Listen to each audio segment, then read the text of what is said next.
toda conceptualización, toda categoría del espacio, lugar, espacio geográfico, región, paisaje, es una construcción humana, ¿sí?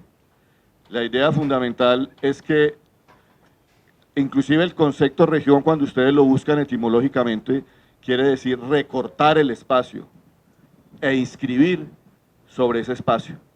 Eso es la palabra del concepto de región.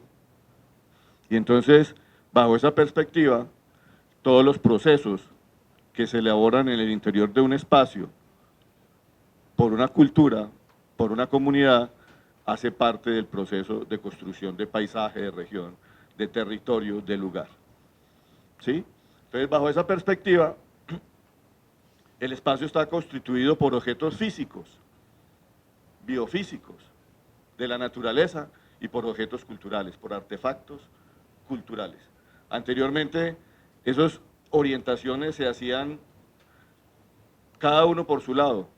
Unos disciplinas estudiaban lo biofísico y otros estudiaban lo sociocultural por el otro, y ahorita lo que se está imponiendo es esa interacción de que tú hablabas, para denominar que todo paisaje, toda región, todo lugar es más que un paisaje físico para ser un paisaje social, cultural, acotado, explotado, usado y significado por la comunidad que lo habita. ¿Sí? Eso ya es bien interesante. Es por eso que puse el concepto que lo hablábamos con Javier ahora de metabolismo, porque el metabolismo lo que quiere decir es que hay intercambio de materia y energía. ¿Entre quién? Entre la sociedad y el contexto que habita. Cuando están estableciendo el paisaje cafetero, hombre, es porque hay una explotación de café, hay un intercambio metabólico entre la sociedad, y no solamente un intercambio metabólico, sino una significación, una acotación, una semantización del espacio. Entonces, para esa perspectiva, me quisiera establecer los principios parámetros. Es un campo semántico, es interpretativo, ¿sí? Y aquí viene la subjetividad. Cada disciplina crea su propio sentido y concepto del espacio. Cada grupo, cada cultura establece una relación con el espacio y por lo tanto el espacio es polisémico, ¿sí? Se puede interpretar desde diferentes maneras, desde diferentes percepciones, de acuerdo a los intereses o a las disciplinas en las cuales se establezca y se acerque. ¿Sí? Esta mañana alguien hablaba de a ver si lo encuentro, de la escritura y de la memoria. Pues el paisaje, la región, el territorio es un texto en el cual las sociedades humanas inscriben su vida, por lo tanto es ontología también. Es bien interesante para que podamos empezar a establecer, y como texto no se agotan en las palabras. Un antropólogo que se llama Clifford Geertz nos dice que la antropología, hay que ver la cultura como un texto, y la gente habla como, hace cultura, y esa cultura define lo que es él y inscribe lo que es él en el texto. ¿Por qué les digo esto? Porque los procesos de recuperación cultural de los que les voy a narrar, de alguna manera tiene algunos de estos elementos de orden teórico para poder establecer mecanismos de revitalización del territorio y de resistencia territorial y cultural. ¿Cómo empezó todo este carretazo?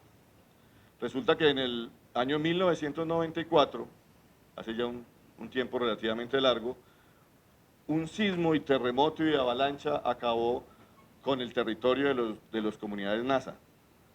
Un sismo se llevó más de 80 kilómetros de avalancha, y se llevó puentes, poblados, sitios arqueológicos, hospitales, de todo, ¿sí? Y el Estado se dio cuenta en ese instante, cuando se creó la corporación Nasaquiwe, que ahorita les trato de establecer qué carajo es el Nasaquiwe. El Estado se dio cuenta que el 95% de los niñitos de tierra adentro que habían sido sacados de tierra adentro para poder salvarlos de la avalancha, el 95% estaban con desnutrición crónica, es decir, estaban muertos de hambre. ¿Sí? Entonces, la Universidad del Cauca, el Sistema Nacional de Salud, UNICEF y la Corporación Nasaquiwe empezaron a pensar cómo podríamos interpretar por qué carajo los niñitos de tierra adentro estaban el 95% desnutridos. Y entonces empezó todo un proceso con las comunidades para poder interpretar qué es lo que estaba pasando en el territorio y poder establecer de alguna manera correctivos a esas realidades tan dramáticas que se presentaban en entonces. Entonces, ahí tiene el origen todo este proceso de reivindicación, de recuperación de la memoria, etcétera, etcétera, de reinterpretación del territorio y de la realidad. Entonces, yo voy a pasar por algunos de estos conceptos. Este es el río Páez, visto desde Turminá, no sé si tú lo conozcas, ¿sí? Para poder entender lo que las comunidades indígenas con el Consejo Regional Indígena del Cauca Creek, pero sobre todo con la Asociación de Cabildos Nasa Chacha, ha emprendido como revitalización del concepto de territorio, que tiene que ver con la arqueología, Entonces, los conceptos fundamentales sobre los cuales se centra la reinterpretación del territorio es que todo territorio es biocultural o socioecosistémico. Es decir, existe una relación intrínseca entre el medio y la sociedad.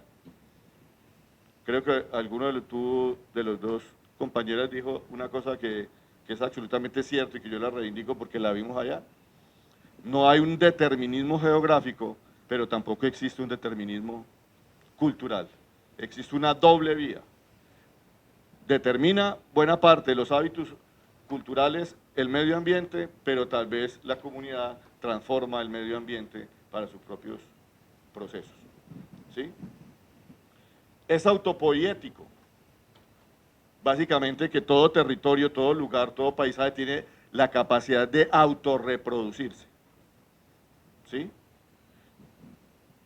Porque si no se tuviera la capacidad de autorreproducirse, de transformarse, de adecuarse, probablemente entonces estaríamos al borde del acabarse muchas sociedades y muchas culturas y muchos procesos socioecológicos.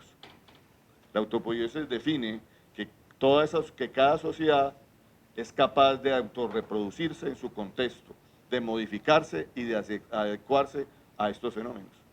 ¿A cuáles fenómenos me voy a referir? A los creados por la avalancha, ¿sí? Que hubo una intervención biofísica gigantesca y la capacidad de resiliencia de la comunidad fue tal que fue capaz de seguir siendo comunidades NASA, transformando su estructura territorial, sus patrones de asentamiento, buena parte de sus patrones productivos, etcétera, etcétera. O sea, se adecuó al territorio nuevamente. Las dos últimas son dinámico e histórico, tienen que ver, obviamente. No podemos decir que el paisaje o el territorio es una foto, sino que se transforma, que cambia, que necesariamente lo de ayer puede ser paradigmático, pero pues también sintagmático, se transforma, ¿sí? Y en esa medida, entonces, nosotros no podemos pretender que el paisaje cafetero, para poner el ejemplo de aquí, sea igual al de los años 50 o el paisaje cafetero que yo dejé cuando me fui para Popayán.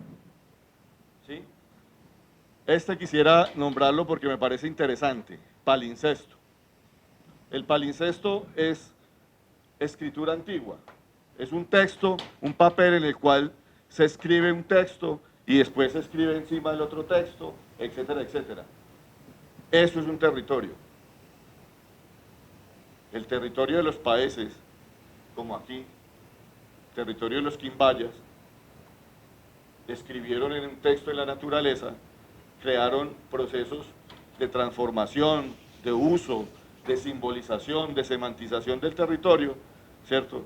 Y quedó ahí y llegaron la conquista, la colonia, la república, la economía cafetera y escribió sobre el mismo texto.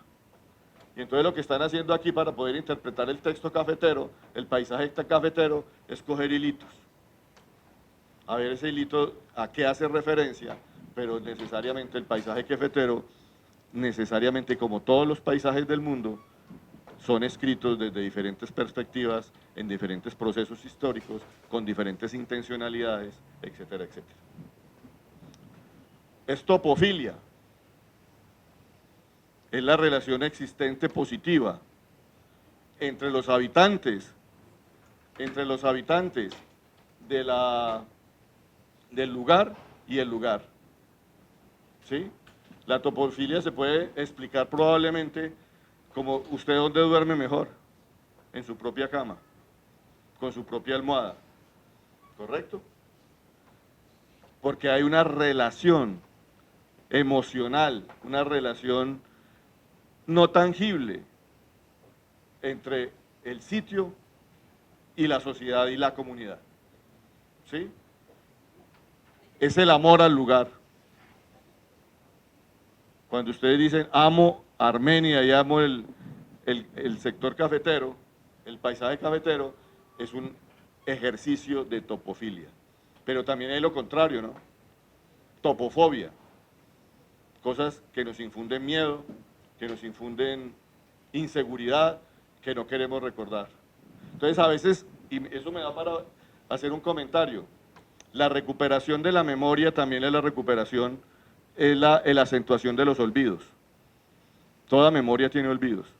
David Rief nos decía, todos tenemos derecho a olvidar. ¿Sí? Es más, los países, los NASA de tierra adentro, tienen un mecanismo del olvido. Se llama el Yuskit, la hierba del olvido, que es muy linda. Cuando los países van, las comunidades nasas, van hacia la laguna de Juan Tama, que es una laguna sagrada, mítica de ellos, meten en el agua el bastón de mando, cuando hay la transferencia de poder de un gobernador a otro. ¿Y sabe para qué lo meten? Para que espiar las culpas del otro y empezar desde cero. Es el mecanismo del olvido. Y cuando entre ustedes y yo hay un problema grande, una desarmonía, que es la filosofía andina, la Yuskit, la hierba del olvido, puede hacernos recomponer la armonía primigenia. Es el principio de la antimemoria. ¿Sí? O sea que el concepto de territorio no es solamente memoria, sino también antimemoria. Lo que está tratando de hacer ahora el gobierno colombiano con el proceso de paz, que nos olvidemos, reencaucharnos de nuevo.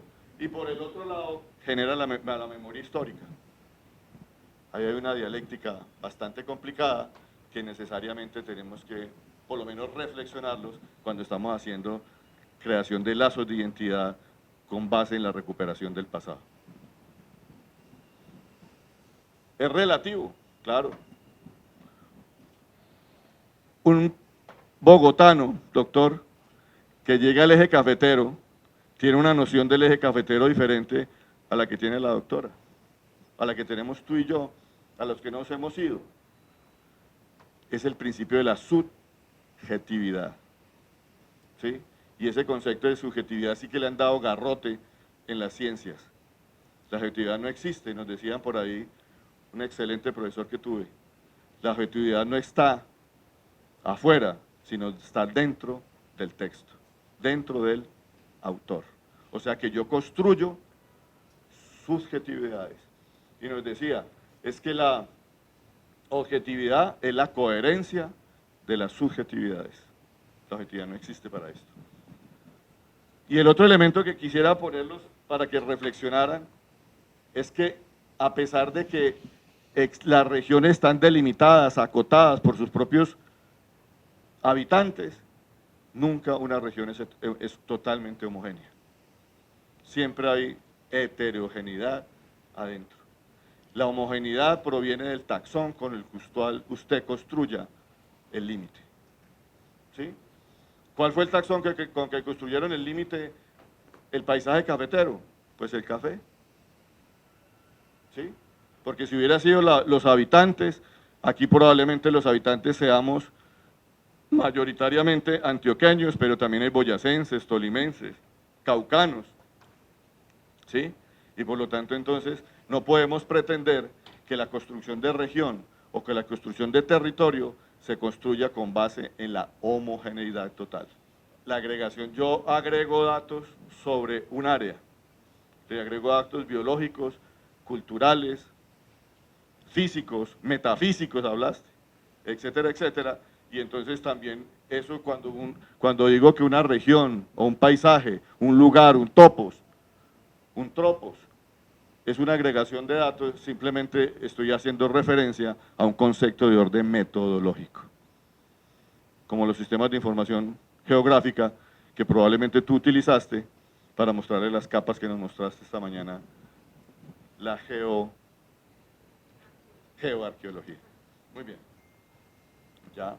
Es un espacio organizado, es una cartografía lo que tienen en la cabeza. Cuando uno es de una ciudad, de una región, sabe dónde están las cosas, se orienta, ¿sí? Y por lo tanto, de alguna manera, son espacios organizados, delimitados, sobre los cuales sus habitantes saben dónde pueden ir a hacer sus elementos. Eso es una región. Doctora, me da pena. Territorio, usted me dijo que no era más, ¿no? Que no era sumatoria. Me perdona, yo la puse como sumatoria, pero evidentemente no es sumatoria, es relación, como tú dijiste. El territorio, digámoslo para los matemáticos, un algoritmo. El territorio está en función de lo biofísico, de la cultura y de la historia. Todo conocimiento está geosociohistórico determinado. Y lo que hace una relación entre un habitante y su territorio es simplemente epistemología. Es epistemología. A mí me perdona la doctora, le voy a hacer quitar el más. Las foticos son páramos, y los páramos, vamos a ver si alcanzamos para dejarle a Javier también tiempo, los páramos están semantizados por parte de las comunidades indígenas de una manera muy interesante. Este es, bueno, ahí lo puse, es isométrico, o sea, es de alturas, pero lo que quería expresar era la topografía del terreno. Mire, lo que estábamos hablando a esta niña comiendo frijolitos, ¿cierto? El volcán Nevado del Huila. Y mire cómo se va degradando, pero también la parte más caliente es esta, y entre aquí y aquí puede haber en carro 2 horas y media. O sea que usted pasa de las nieves perpetuas al clima semicálido en 3 horas. Se llama el concepto de verticalidad andina que estábamos también charlando. Y las comunidades indígenas del Cauca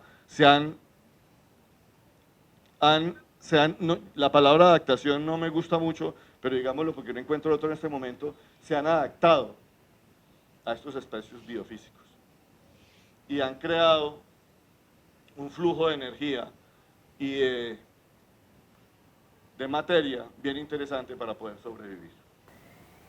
El oriente del departamento del Cauca está en la vertiente oriental de la cordillera central. Por lo tanto, hace parte de la cuenca hidrográfica del río Magdalena y no hace parte de la cuenca hidrográfica del río Cauca. Y eso tiene una enorme significación, porque los NASA de esta parte, de acuerdo a estudios etnohistóricos, son de origen amazónico, que pasaron por el Alto Magdalena, desde el Caquetá y desde el Amazonas, y se asentaron como frontera bélica en todos estos sectores de aquí. ¿Sí?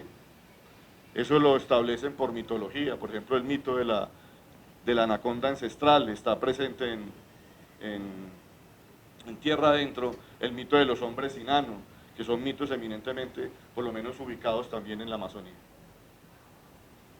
Y el resto del departamento está al flanco occidental de la cordillera central. O sea que para ir a tierra adentro tenemos que pasar las cumbres de la cordillera central en 2 sitios específicos. el páramo de Guanacas por acá, hacia acá, y el páramo de Moras por aquí. Y por aquí hay otro páramo, que se llama el páramo de las Delicias, pero esos son límites étnicos con las comunidades indígenas de Saca. Por eso probablemente le llamaron tierra adentro, ¿no? Por la ubicación espacial que tenía y las dificultades que tenían los españoles de llegar a esos sitios. 2.059 kilómetros cuadrados, vertiente oriental, todos los ecosistemas de montaña tienen, y sobre todo de la alta montaña, todos los ecotopos que ustedes puedan establecer, hasta la cima del Nevado del Huila, que tiene 5.700 metros sobre el nivel del mar, que ya es una altura bastante significativa. Tiene páramos, valles periglaciales, bosques de niebla, que van a una altura de sobre el nivel del mar entre 1.500 y 5.700, pero la cota ocupacional puede llegar a los 3.800 y casi 4.000 metros, en los sectores altos del páramo, del superpáramo como Mozoco, etcétera, etcétera.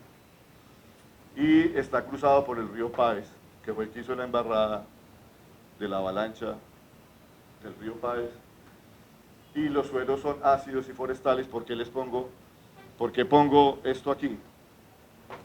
Porque la totalidad de la región es vocación forestal. ¿Sí? La totalidad de la región es vocación forestal.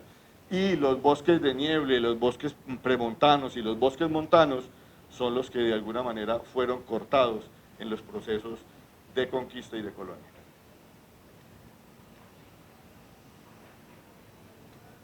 Y estos son de alguna manera otros habitantes, otros actores de tierra adentro, sectores campesinos, que aquí también quiero hacer una acotación por el sitio donde estamos.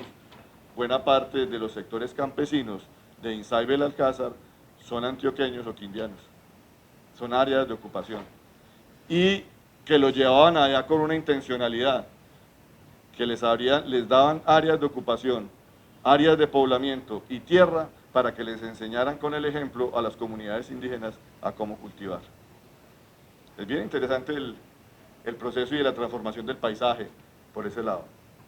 Comunidades negras.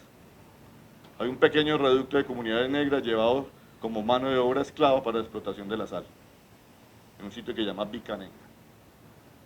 Y áreas de resguardo.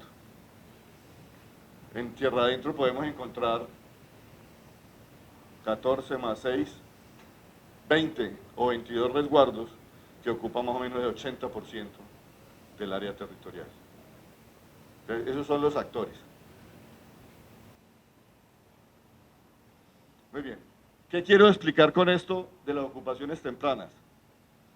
Es cómo las comunidades indígenas NASA intentan recuperar el pasado y la memoria.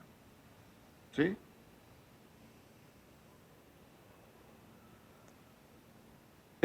Allá lo vi, no, o sea que estamos de acuerdo, el museo y esta cronología de Langebeck. Los más tempranos son ocupaciones entre el 1000 y el 600 antes de Cristo. ¿Sí? O sea que tenemos un horizonte de tiempo de recuperación de la memoria alrededor de 3000 años. ¿Sí? Y los más tardíos, que son los que corresponden a las necrópolis de tierra adentro, a las tumbas de tierra adentro, a todo lo que es parque arqueológico de tierra adentro, probablemente inician en el tardío entre el 900 y el 650 después de Cristo. O sea que tenemos ocupaciones humanas de 3000 años. Bajo un régimen organizacional que se han denominado por algunos autores como Héctor Llanos y otros, Reisel Dolmatov, como cacicazgos. Entonces, las comunidades indígenas dijeron, bueno, ¿para qué nos sirve a nosotros el parque arqueológico? Un parque arqueológico que tiene 160 hectáreas, o tal vez más, ¿sí? Y le pidieron a la Universidad del Cauca que diera ideas para poder hacer el plan de manejo el plan de manejo especial del parque, porque las comunidades indígenas dijeron absolutamente no participamos, porque a nosotros no nos interesa la arqueología, sino que nos interesa el territorio. ¿Sí? El territorio.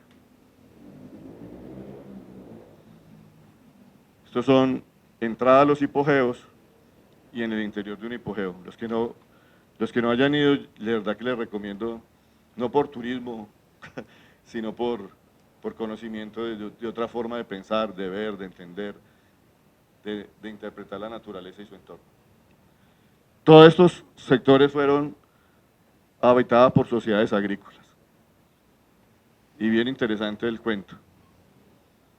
Sociedades agrícolas que basaban su subsistencia en la relación maíz-frijol. No el frijol calima, sino el ushwal, frijol cacha. ¿Sí? Y entonces había una relación ahí bien interesante de proteína de origen vegetal más un carbohidrato como el maíz. Y establecían caza y pesca como alternativas de obtención de procesos alimentarios basados en la caza con bodoqueres y con trampas.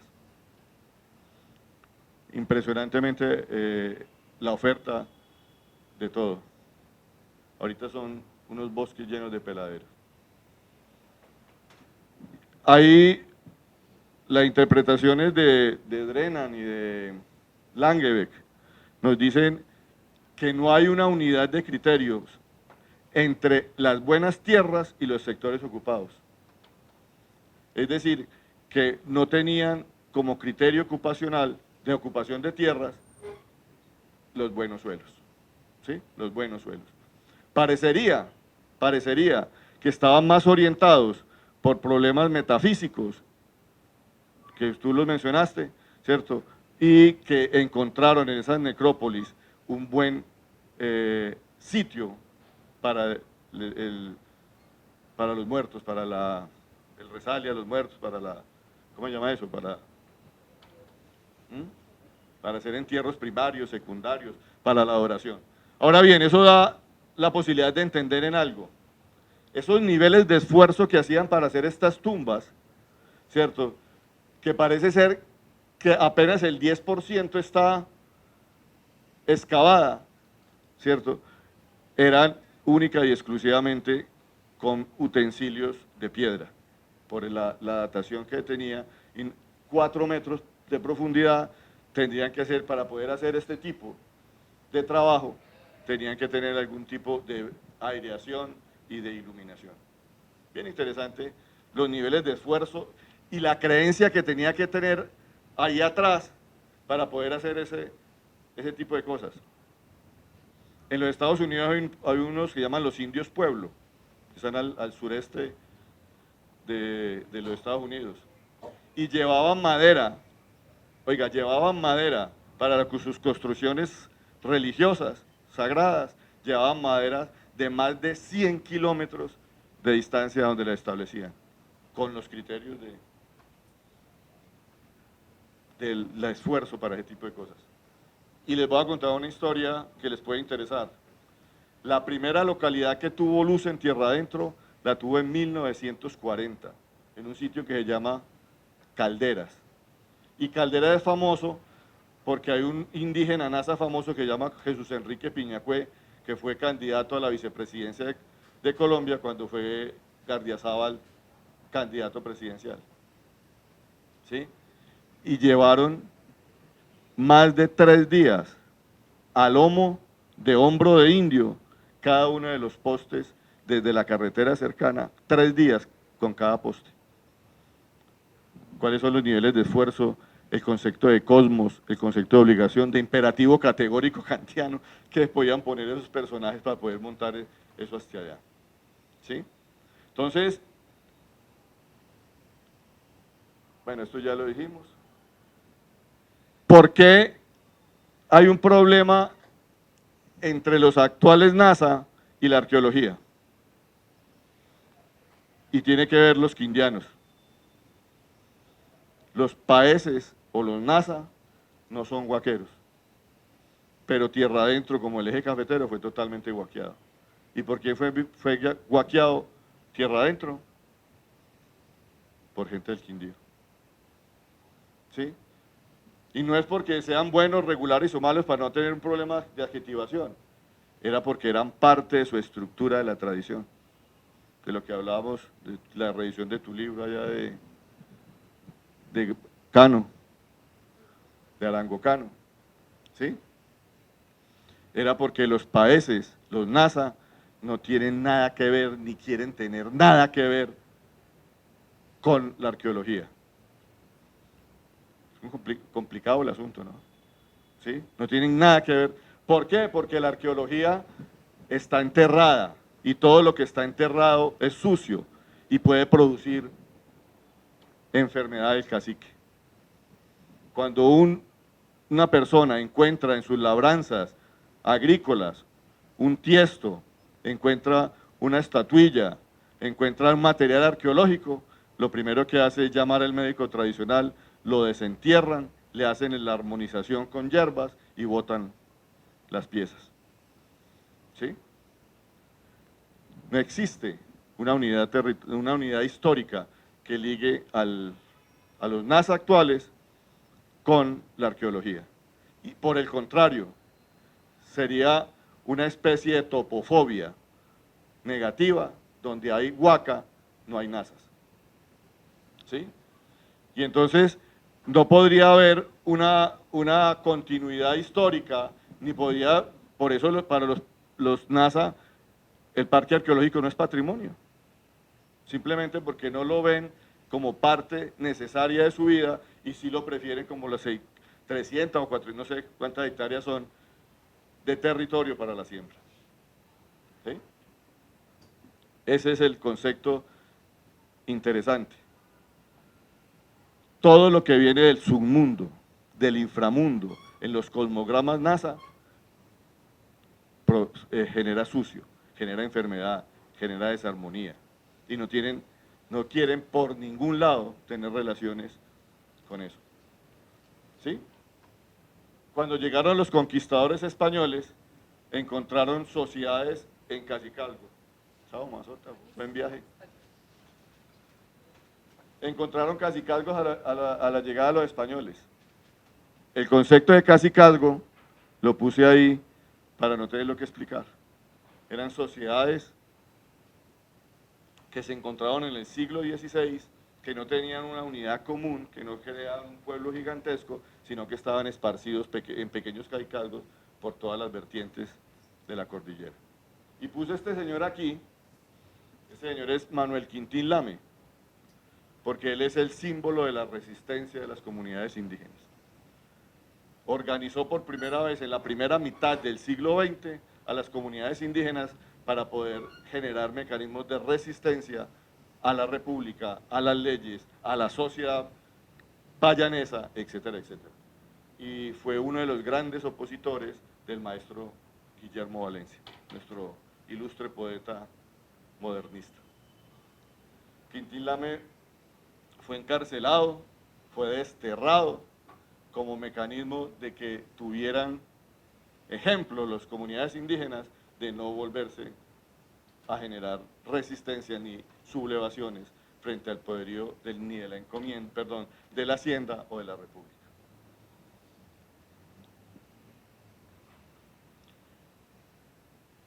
Otra de las características fundamentales del territorio allá es que siempre hubo resistencia, pasiva y activa, resistencia armada y resistencia productiva. Se negaron a sembrar maíz durante mucho tiempo, se preferían morir de hambre ellos antes de darle maíz a los conquistadores, a los colonizadores. ¿Sí? Y hay una anécdota muy interesante de Juan Tama. Juan Tama está en los libros de historia por haber existido y ser gobernante y haberse opuesto a la colonización. Y los españoles fueron a Tierra Adentro y le dijeron, es que nosotros necesitamos tierra. Ahí está la polisemia del término del territorio. Necesitamos tierra. Y Juan Tama le dijo, no hay ningún problema. Traigan todos los canastos que quieran que nosotros los llenamos. Bien interesante el sentido que nos establece ahí. Pero lo interesante de Juan Tama es que los libros de historia, la palabra escrita, lo narran como un habitante del siglo XVII, ¿sí?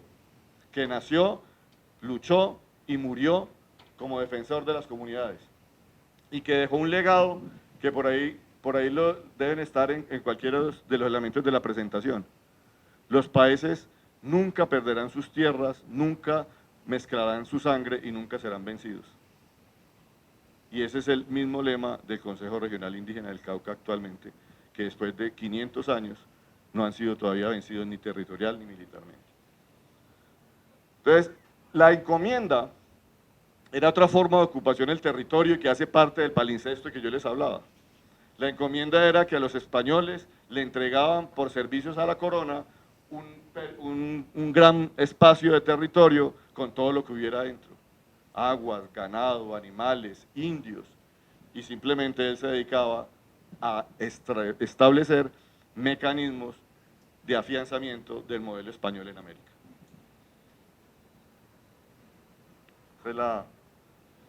Los pueblos de indios, la única forma que pudieron, ya voy a acabar, mamita, la única forma que pudieron dominar a las comunidades fue por intermedio de la ideología religiosa.